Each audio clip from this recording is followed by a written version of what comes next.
You're listening to The Endless Party with your hosts, Megan Elijah Armstrong.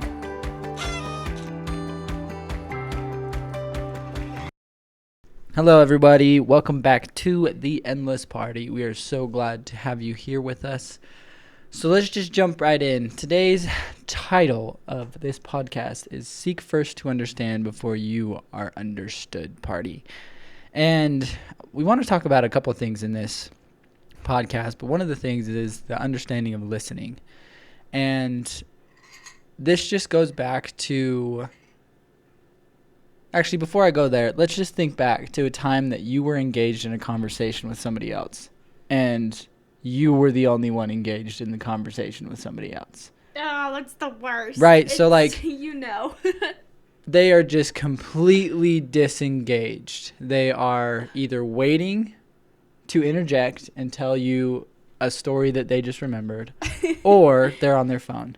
And it's probably the worst feeling in the world, when right? When you're talking and someone pulls their phone out of their pocket and just starts like scrolling. Yeah, you're okay. like, what? Yeah. It hurts my feelings. And so it goes in that this topic kind of encompasses this understanding of listening. And there's a quote. It basically says like, hearing is a gift, and listening, I'm trying to remember what it said. The willingness to listen is a choice. And so I think that's one thing we all should remember in seeking to understand other people. If that happens to you in a conversation, usually it's because we don't understand the person as well as we should. They're completely disengaged, probably because they either think it's boring or they just don't think you care about them. And I just finished this book. It's The Way of the Wolf by Jordan Belfort. And what he talks about is how to basically be a phenomenal salesman or saleswoman. But one of the things he says is like a very good key to salesmanship is you can start mirroring other people. So by mirroring somebody, you just match kind of their emotions, you match their tonality, you match everything about them. So if somebody comes in furious, he gives us a story of his kid actually. So his kid comes home and he's like, freaking, this kid on my soccer team is just a ball hog, and he sucks, and I hate him, and I can't believe him.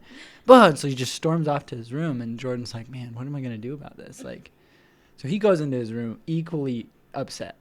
He's like, that kid sucks. Like, what should we should get him kicked off the team. We should. Like, let's go. And the kid's like, yeah, let's get him kicked off the team. Like, right now, we'll get out and just get him kicked off.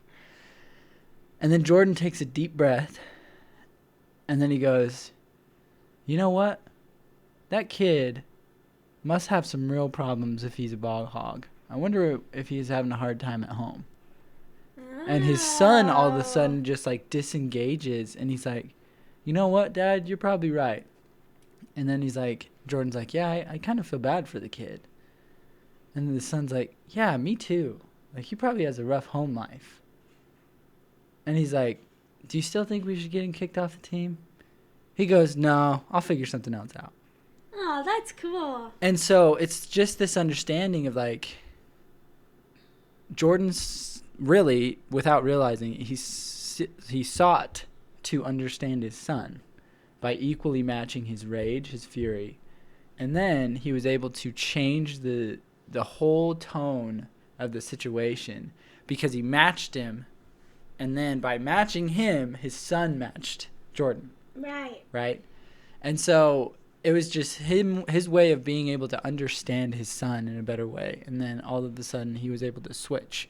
Now, I'm not saying we should do this in the conversations that we're having or anything of the sort. But what I'm saying is a lot of times that in conversations, you can either match somebody, just their tonality, and then you can maybe even spike it up a little bit and help them be more engaged in the conversation just as you're engaged in the conversation. Yeah, absolutely. That's really cool. Something that I just take away from this principle is how many, and your story is how many times, have we, like, I'm guilty of it. I've been so upset with certain people and this is just like a drastic case. This isn't actually a real story, but you know, how often have you dealt with a really grouchy person? Oh, actually, I remember this great story that I can actually share from the Covey's book. Okay, so anyways, Stephen Covey was riding home on a train. Oh, yeah, I remember. And I think we've shared this before. Yeah. But it's a good reminder. Yeah, absolutely. So he's riding home on this train, and there's this father and his kid with like a bunch of kids, probably like 4 kids, and they were just out of control on a subway, actually, in New York. And the kids were just a nightmare. They were a nightmare. They were going nuts, and the dad was just sitting there and doing nothing. And so Covey went over to the man, and he was like, "Sir, your kids are kind of out of hand." Yeah. You know, he kind of like reprimanded the guy. Yeah, they're like kind of annoying, and the man looks up at Covey, and he's like, "I'm so sorry. Their mom just passed away. We're riding home from the hospital, and I don't think any of us know what to like do. Like how to like what to make of it." And Covey was like floored. Holy cow, like who the heck am I, you know, to tell this man that he needs to take care of his unruly children when their mother just had passed away. And so I bring this up because it's so interesting that once we take time to understand another person, usually we can allot that person a lot of grace and a lot of empathy, but all we need is an understanding. Yeah. And so that's something I'm really trying to implement into my own life is I'm trying to really understand people, understand who they are, their motivations, and, you know, their circumstances and what they're really going through. Because, you know, every day we work with people and we work on these relationships that are really tricky, you know, and I think when we're in these tricky relationships, if you first seek to understand that person, where they're coming from, and what their day's been like, then you can totally, I don't know, you can just give them grace and you can just help them, and it just is easier on you because you know, you can like genuinely care and love for that person. There's somebody who I actually make phone calls to from time to time, and before, you know, I love this person, but before I take anything to heart or like personally, I think about what situation this person's in, what their day's been like, what they're trying to communicate to me, and by doing so, I feel like I have this greater love for this person, and it just leads to, you know, just a far better conversation where, you know, even if maybe I'm not going to get understood, at least that person will feel understood, and that's better than both of us not understanding each other. It's better that you take the time to understand another person, you know, than trying to be understood. No, absolutely. There was so I finished the book Emotional Intelligence by Daniel, I think it's Goleman. And one of the things he talks about, he's like, the more you can express your emotions, the more emotionally intelligent you are. So if you can put it and formulate your emotions to words, that is what makes you ultimately more emotionally intelligent. If you can truly describe what your emotions are and what you're feeling, right? And the same is on like the reverse end. If you can put somebody else's emotions to words where they have an understanding of it, that also helps them be more emotionally intelligent. Like there's this story of, he shares this story in his book, and he was dealing with this couple in therapy, and the couple, the man was a highly, highly successful and respected surgeon. Phenomenal. One of the best in the world.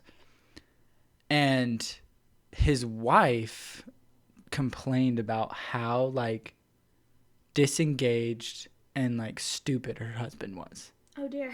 And obviously this guy wasn't stupid. Right. You know, he was a surgeon. You have to be pretty smart to be a surgeon.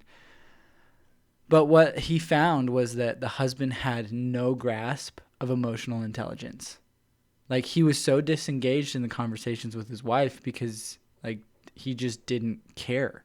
And he, like, really actually tried, like, his best to understand emotion, but for whatever reason, it just, like, never registered to him.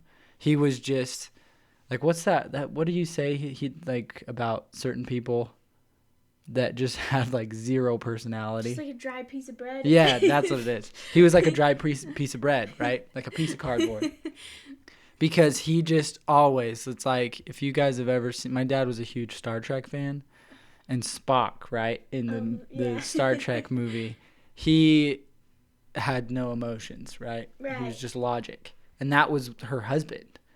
And so as soon as, like, for their psychologist, Daniel, or whoever the psychologist was, understanding that about this surgeon, he now had this greater grasp of how to treat him, right? But his wife, she didn't seek to understand her husband. She just didn't care. She wanted the romance. She wanted the spark. She wanted all of it. But that's not what she married, right? And so he's like, there's definitely a line where accepting somebody as they are, as well as like that person making an effort to be something more. Absolutely. Right? And there's definitely that balance, but the whole process, it's like the wife definitely could have taken time to understand her husband better, and he could have done the same. He could have like tried a little bit and tried to understand his wife better. But this just comes back to the, like, by doing that, their marriage could have been saved. Yeah. But because they didn't, they ended up in a divorce. Wow, that's really interesting. Yeah, I mean, that was a lot to take in. That was pretty heavy. But it's just that understanding of seeking to understand before seeking to be understood. Yeah, I think something that we all forget, and I don't care if you, well, I actually do care. What was I trying to say? If you say, well, I don't really care if people understand me, it's like you're wrong. Everybody wants to be understood. Everybody wants to be understood. It's in all of our hearts. Each of us want to be deeply admired and really understood for the people that we are. And so if you can take that time to try to really understand other people, it's interesting how they will start to become way more open to you, to your influence, and how you will become way more open to having like just a relationship with them and being able to like genuinely love and care for them. Yeah, and that just reminds me of the topic that Carnegie, Dale Carnegie, he explains in his How to Win Friends and Influence People, and he says the number one topic that people like to discuss is the topic about them. You know, that's like everybody's favorite topic is being able to speak about them. And a lot of times that can lead to understanding. Yeah. You know, if you find out what somebody's truly passionate about, or what they're struggling with, or their triumphs or their miseries, whatever it is, like, you can have a better understanding of these people. And by doing so, like Meg said, they end up wanting to have a better understanding of you because they truly seek for that love, that companionship, that friendship, that understanding. And so if you're struggling in a conversation with somebody who's just scrolling on their phone, like, make the conversation about them. And I bet you they'll put it down. Yeah. Like, start asking them questions about them. Yeah. And if they don't, sorry, like, there's sometimes I bet they will. It doesn't happen. But I bet they will. If they do, like, just turn this topic on them. And by doing so, like, that understanding will be reciprocated. Yes. Reciprocated. Yeah. Yeah. There's one thing I wanted to also say that I've been trying to rid myself of the habit of. I think one is listen, like, I'm trying to listen, to genuinely listen and understand, not to respond, not to have something to say back. Right. But another thing, you know, our minds are always going and they're always thinking, and that's not a bad thing, but I've really tried to rid myself of the habit. If I'm in a conversation with someone and I notice something, maybe I don't know, maybe a trash can fell over, or maybe I don't know, like, if there's just some other distraction, you know, I try to, like, not, like, draw attention to it, because, you know, if Elijah and I are having a conversation, Elijah's telling me about his day, and then I'm like, oh, look, there's a squirrel outside on the tree, It's like, what message am I communicating to Elijah as he's like trying to tell me about all the things that have happened? That it's happens like, too. It It's happens annoying. all the time. It's just not a good thing. It's a habit, you know? And so you really have to learn how to like school your mind and really like intentionally listen, because your mind is always going. And if you feel that you should interject or that like you should interrupt the person, you should really think about what it is that you're going to be interrupting them for. What's worthy of the interruption? What's worthy of the interruption? Because I would say like 9.99999 times out of 10, it really is not, worth the interruption. You can wait until they're done to tell them about that squirrel you saw, or, what you heard, like what you've heard from another person, or I don't know. That's just something I try to remember. No, absolutely. So my degree is in communications, and that there's like a whole module about communication, and it basically outlines two people. And one of the things that you just illustrated was everything that you battle with in communication, and they just call it noise. Mm-hmm. And it's TVs, it's phones, it's squirrels, it's everything, right? And so that's something we'll forever have to battle. But definitely, as Meg said, like, try to work on it, because seeking to understand is truly a gift, and we can really develop this gift, and eventually we'll be understood ourselves. Yeah.